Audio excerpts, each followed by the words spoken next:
On a dark, cold night in a small town, when everything seems normal, a merciless terror is waiting to strike. This is the story of a psychotic killer named Art the Clown, who shows no mercy and hunts his victims in horrifying ways. Hey there, this is Filmoro Recap, and today we're diving into a terrifying horror movie called Terrifier. The movie opens with a TV interview featuring the only survivor of the Miles County massacre, her face horribly disfigured after that deadly attack. The host, Monica, asks her about the killer. The woman says, "He was dressed like a clown. He killed himself." But Monica, shocked, replies, "The police said his body was gone the next morning." At that exact moment, a strange man watching the same interview on TV smashes the screen in rage. Moments later, Monica is in the makeup room, laughing on the phone about the survivor's face. "If I looked like her, I'd kill myself." But suddenly, the same disfigured woman jumps at her, gouges out her eyes, and stares into the camera with a horrifying smile. Next scene, Halloween night. Two young women, Tara and Dawn, walk down the sidewalk after a wild party, heading toward their car. They're both drunk and joking about their plans for the night. Then suddenly, a clown appears across the street. He stares at them in total silence. Dawn laughs it off, thinking it's just a Halloween costume.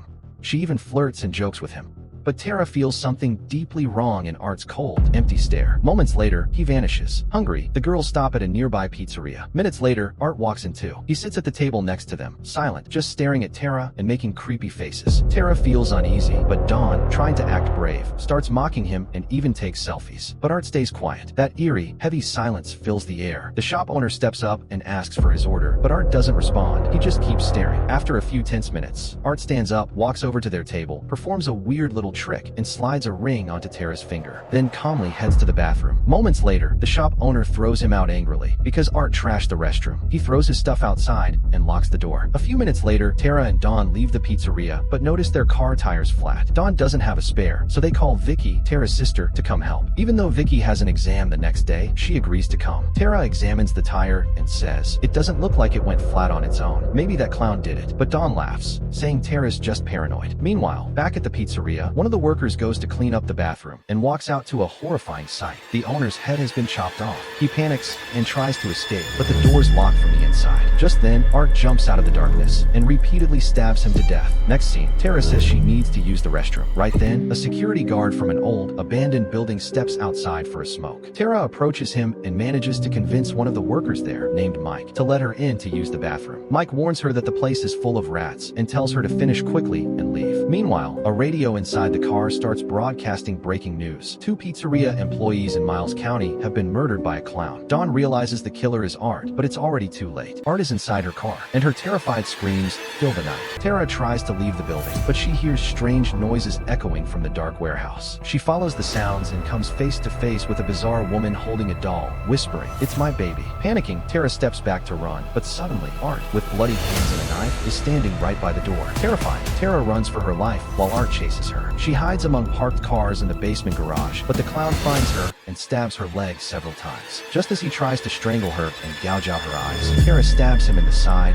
and escapes. She races upstairs and spots Mike, but he has headphones on and can't hear her screams for help. In that moment, Art sneaks up behind her, grabs her, and injects her with a syringe full of drugs. He ties her to a chair and begins to torture her with different tools, slowly sliding a metal saw across her neck just to terrify her, clearly enjoying every second. Then he pulls back a curtain and Tara freezes in horror. Dawn is hanging upside down, completely naked. Right before Tara's eyes, Art saws Dawn in half. With every ounce of strength, Tara breaks the wooden chair apart and frees herself. She attacks Art with one of the broken pieces and, after stabbing him repeatedly, runs away. But Art wakes up again, grabs another knife, and starts hunting her in the dark.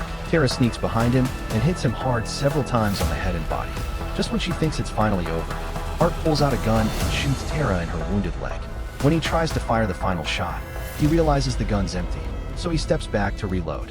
A little later, Vicky, Tara's sister, finally arrives at the location. But no matter how many times she rings the bell, there's no sign of Tara or Dawn. But something felt terribly wrong. What could have happened to them? So she texts Dawn, asking for their exact address. Art, seeing the message, replies from Dawn's phone, "Tara isn't feeling well. Come to the back of the building." And then he did something no one could have imagined. Just like when Dawn took a selfie with him at the pizzeria, Art starts taking selfies again, but this time with Dawn's mutilated body. Moments later, he shoots Tara several times in the face, killing her instantly. The crazy woman witnesses everything and runs off in terror. She finds Mike and tells him, crying, what she just saw, but he doesn't believe her and pushes her away. Mike heads downstairs, hears Vicky's voice echoing from the hallway, and tries to call one of his co-workers for help. But suddenly, Art appears behind him and smashes his head with a hammer. Meanwhile, the insane woman returns to the warehouse, looking for her doll, but sees Art holding it. With tears in her eyes, she begs him not to hurt her baby and hugs Art like a mother. At that moment, Vicky calls Dawn's phone. She follows the ringing sound and finds Dawn's dismembered body. Panicking, she runs out of the room, but then hears a scream from the basement. Thinking Tara might still be alive, she heads toward the sound. Downstairs, she sees a woman lying on the floor and bends down to help, but realizes it's actually Art, wearing the scalp and skin of the insane woman. Vicky screams and runs. She hides inside a closet. She held her breath. Would he find her? Art notices and tries to break in. Just then,